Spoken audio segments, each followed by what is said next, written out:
여러분, 3초 만에 시속 100km. 이게 가능할까요? 네, 가능합니다. 바로 오늘의 주인공, 치타 이야기입니다. 안녕하세요, 여러분. 오늘은 지구상에서 가장 빠른 육상, 동물 치타에 대해 깊이 있게 알아보는 시간을 가져보려고 합니다. 영상 끝까지 보시면 치타에 대해 몰랐던 놀라운 사실들을 많이 알게 되실 거예요. 그럼 시작해볼까요?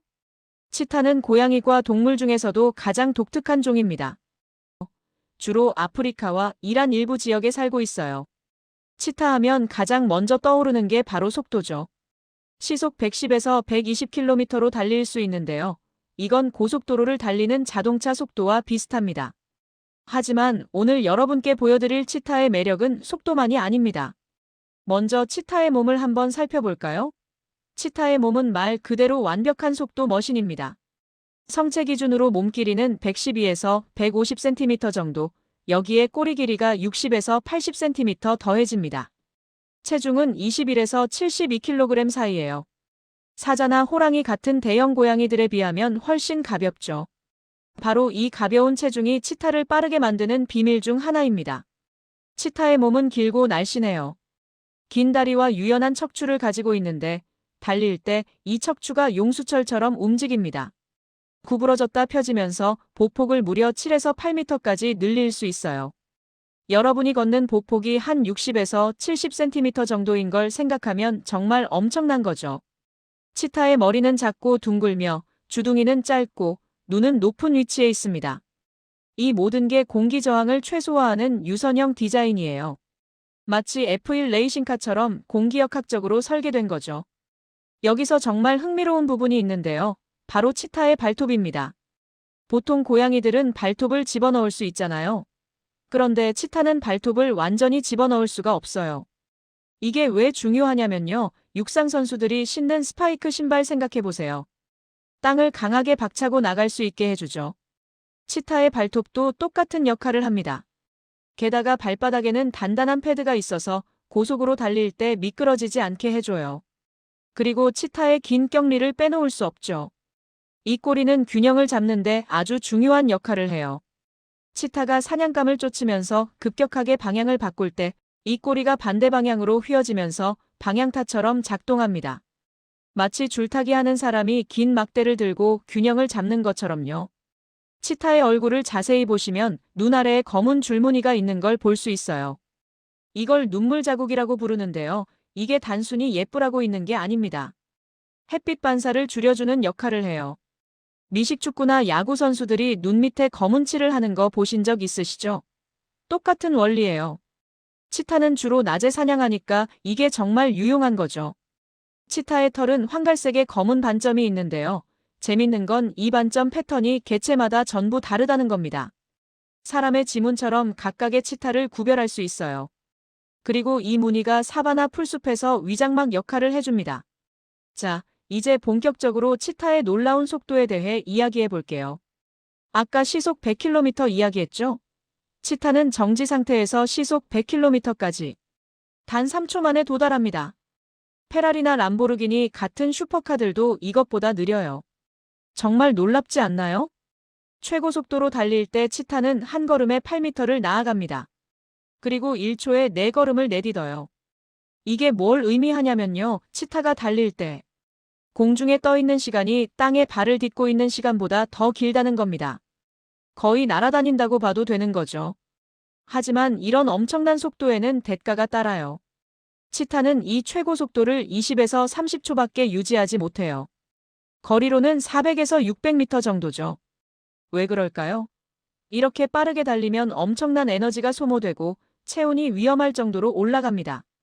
그래서 사냥에 성공하든 실패하든 치타는 사냥 후에 최소 30분 동안 심하게 헐떡이면서 쉬어야 해요. 그럼 치타는 사냥을 얼마나 잘할까요? 치타의 사냥 성공률은 약 40에서 50%입니다. 사자가 25에서 30% 정도인 걸 생각하면 꽤 높은 편이에요. 치타는 주로 눈으로 사냥감을 찾고요. 낮에 활동합니다. 사냥 과정을 한번 볼까요? 먼저 치타는 높은 곳에서 주변을 살핍니다. 사냥감을 발견하면 몸을 낮추고 조용히 다가가요. 약 50에서 60m까지 접근하면 그때부터가 진짜 쇼타임입니다. 폭발적으로 가속해서 사냥감을 쫓기 시작하죠. 치타의 주요 사냥감은 가젤, 임팔라, 영양 같은 중간 크기의 동물들이에요. 사냥감을 따라잡으면 뒷다리를 걸어서 넘어뜨리고 목을 물어 질식시킵니다. 그런데 치타의 송곳니는 가늘고 턱 근육도 다른 대형 고양이들에 비해 약해요. 그래서 큰 동물은 잡기 어렵습니다. 속도에 모든 걸 투자한 대가라고 볼 수 있죠.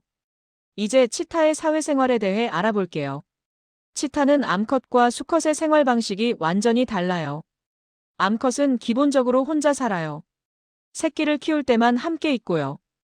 암컷의 영역은 넓고 다른 암컷의 영역과 겹치기도 합니다.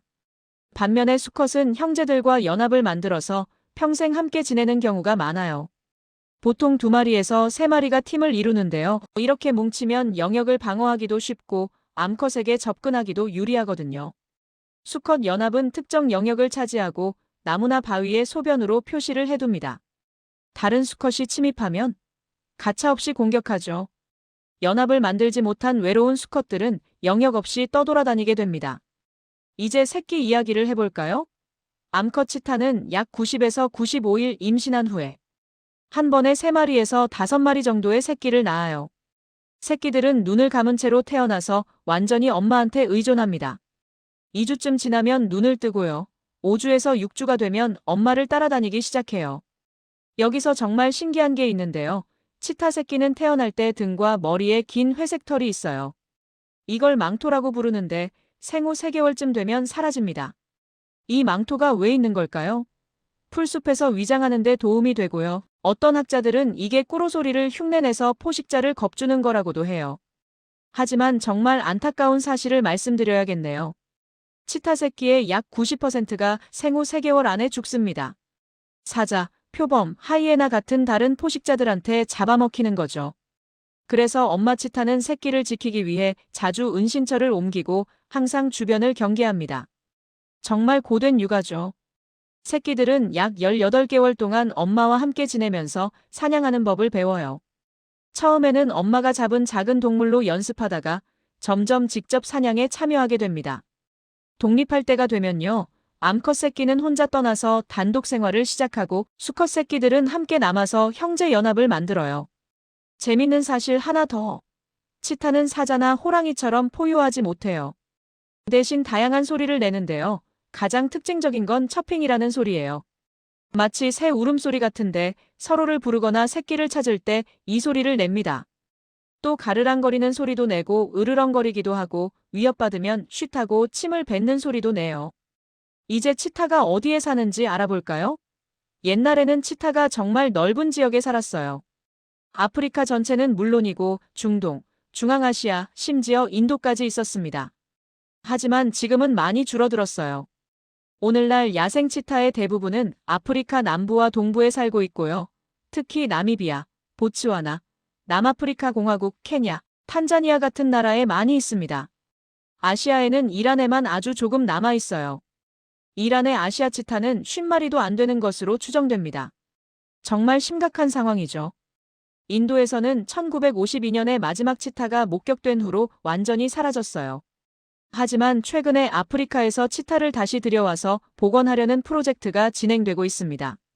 치타는 주로 탁 트인 초원, 사바나, 관목지대를 좋아해요. 왜냐고요? 이런 곳이 치타의 사냥 스타일에 딱 맞거든요. 멀리까지 잘 보이고 빠르게 달릴 수 있는 공간이 충분하니까요. 반대로 울창한 숲이나 밀림은 치타한테 맞지 않아요.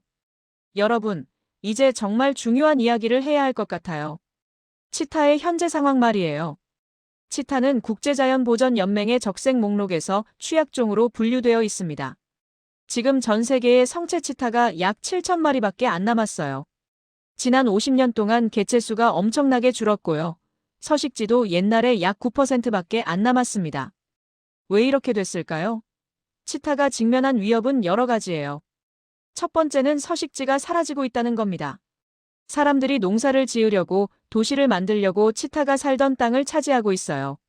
치타의 서식지가 조각조각 나뉘어지고 점점 작아지고 있습니다. 두 번째는 사람과의 갈등이에요. 치타가 가끔 가축을 공격하잖아요.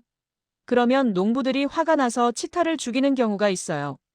문제는 치타의 약 80%가 보호구역 밖에서 살고 있다는 거예요. 그러니까 이런 갈등이 자주 일어날 수밖에 없죠. 세 번째는 먹이가 부족해지고 있다는 겁니다.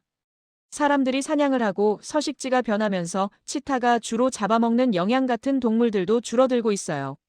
네 번째는 불법 거래예요. 특히 중동의 걸프 지역에서 치타를 애완동물로 키우고 싶어 하는 사람들이 있어요. 그래서 새끼 치타가 불법으로 밀매되고 있습니다. 정말 안타까운 일이죠. 마지막으로 유전적 다양성이 부족하다는 문제가 있어요. 연구에 따르면 치타는 약 1만 년 전에 개체수가 급격히 줄어든 적이 있대요. 이걸 병목 현상이라고 하는데요. 쉽게 말하면 살아남은 치타가 너무 적어서 유전자 풀이 작아진 거예요. 그 결과 지금 치타들은 유전적으로 거의 비슷해요. 이게 왜 문제냐면 질병에 약하고 새끼를 낳는 성공률도 떨어지거든요. 하지만 여기서 좌절하면 안 되죠. 전 세계적으로 치타를 지키기 위한 노력들이 진행되고 있어요. 여러 국제기구들과 현지 단체들이 치타 보호 프로그램을 운영하고 있는데요. 어떤 것들이 있는지 볼까요? 첫째, 서식지를 보호하고 복원하는 거예요. 보호구역을 더 넓히고 떨어진 서식지들을 연결하는 생태 통로를 만들고 있어요. 치타가 안전하게 이동할 수 있도록 말이죠. 둘째, 사람들과 치타 사이의 갈등을 줄이려는 노력이에요. 농부들한테 가축을 지키는 더 좋은 방법을 가르쳐주고 치타가 가축을 해치면 보상을 해주는 프로그램도 있어요. 어떤 곳에서는 가축을 지키는 개를 제공해서 치타가 가까이 오지 못하게 하기도 해요. 셋째, 번식 프로그램이 있습니다. 동물원이나 보호센터에서 치타를 키워서 개체수를 늘리고 유전적 다양성을 유지하려고 노력하고 있어요. 그리고 나중에 야생으로 돌려보낼 수도 있고요. 넷째, 불법 거래를 막기 위한 단속이 강화되고 있어요. 여러 나라가 협력해서 치타를 불법으로 잡거나 파는 사람들을 잡으려고 노력하고 있습니다. 그리고 아주 중요한 게 하나 더 있는데요. 바로 교육이에요. 치타가 사는 지역 사람들에게 치타가 얼마나 중요한 동물인지 알려주는 거죠. 그리고 생태 관광을 통해서 치타가 살아있을 때 더 큰 경제적 가치를 가진다는 걸 보여주고 있어요. 치타를 죽이는 것보다 살려서 관광객들한테 보여주는 게 훨씬 이득이라는 거죠. 여러분, 오늘 치타에 대해 정말 많은 이야기를 나눴는데요. 어떠셨나요? 치타는 단순히 빠른 동물이 아니에요. 수백만 년에 걸쳐 완벽하게 진화한 놀라운 생명체입니다. 속도와 우아함의 상징이고 아프리카 생태계에서 없어서는 안 될 중요한 존재죠. 치타를 보호하는 건 단순히 한 종의 동물을 지키는 게 아니에요. 건강한 생태계 전체를 지키는 일입니다. 치타가 사라지면 그들이 사냥하던 동물들의 개체수가 폭발적으로 늘어나고 그러면 초원이 황폐해지고 결국 생태계 전체가 무너질 수 있어요. 우리 모두가 할 수 있는 일이 있어요. 치타에 대해 배우고 주변 사람들에게 알리고 치타 보호단체를 후원하고 책임감 있는 관광객이 되는 거죠. 작은 관심과 행동이 모여서 큰 변화를 만들 수 있습니다. 오늘 영상이 여러분께 치타에 대해 새로운 걸 알려드리고 이 멋진 동물을 지키는데 조금이라도 도움이 됐으면 정말 좋겠어요. 영상이 도움이 되셨다면 좋아요 버튼 꾹 눌러주시고요. 구독과 알림 설정도 부탁드려요. 댓글로 여러분의 생각도 들려주세요. 다음에는 또 어떤 흥미로운 동물 이야기로 찾아뵐까요? 여러분의 의견을 기다리겠습니다. 긴 영상 끝까지 시청해주셔서 정말 감사합니다. 다음 영상에서 또 만나요.